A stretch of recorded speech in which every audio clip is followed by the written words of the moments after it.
প্রধানমন্ত্রী নরেন্দ্র মোদীর সংসদীয় কেন্দ্র তথা উত্তরপ্রদেশের বারাণসীতে বড়সড় এক নীতিগত সিদ্ধান্ত নিল যোগী রাজ্যের প্রশাসন।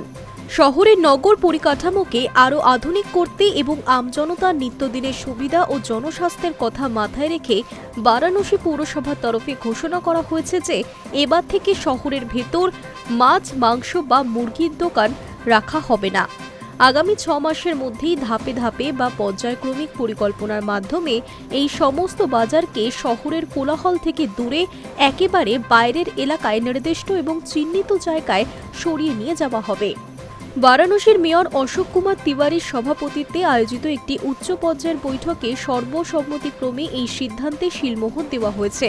বারাণসী পৌর নিগমের মিউনিসিপাল কমিশনার হিমাংশু নাগপাল এই বাজার স্থানান্তর নিয়ে জানিয়েছেন, হুট করে সব দোকান তুলে দেওয়া হবে না, বরং প্রথম দফায় শহরের 5টি কৌশলগত ও সুনির্দিষ্ট এলাকা চিহ্নিত করা হয়েছে, যেখানে এই মাছ মাংসের বাজারগুলি গড়ে তোলা হবে। এই জায়গাগুলি হচ্ছে রামনগর, সুজাবাদ, গণেশপুর, অবলেশপুর, শিবপুর। এছাড়া ফল ব্যবসায়ীদের সুবিধার্থে এবং শহরের বাণিজ্য ব্যবস্থাকে আরও সুসংগঠিত করতে শিবপুরে 500টি আধুনিক দোকানসহ একটি বিশাল ফলের পাইকারি এবং খুচরো বাজার গড়ে তোলার প্রস্তাব নিয়েও বিস্তারিত আলোচনা হয়েছে।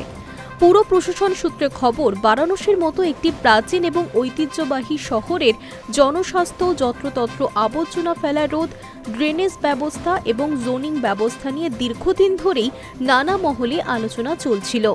তাছাড়া প্রতি বছর পবিত্র শ্রাবণ মাস বা বিভিন্ন ধর্মীয় উৎসবের সময় শহরের মূল রাস্তার ওপর মাছ, মাংসর দোকান খোলা রাখা নিয়ে ক্রেতা, দর্শনার্থী ও ব্যবসায়ী উভয় পক্ষকেই নানা রকম সমস্যা এবং আইনি জটিলতার মুখোমুখি হতে হতো।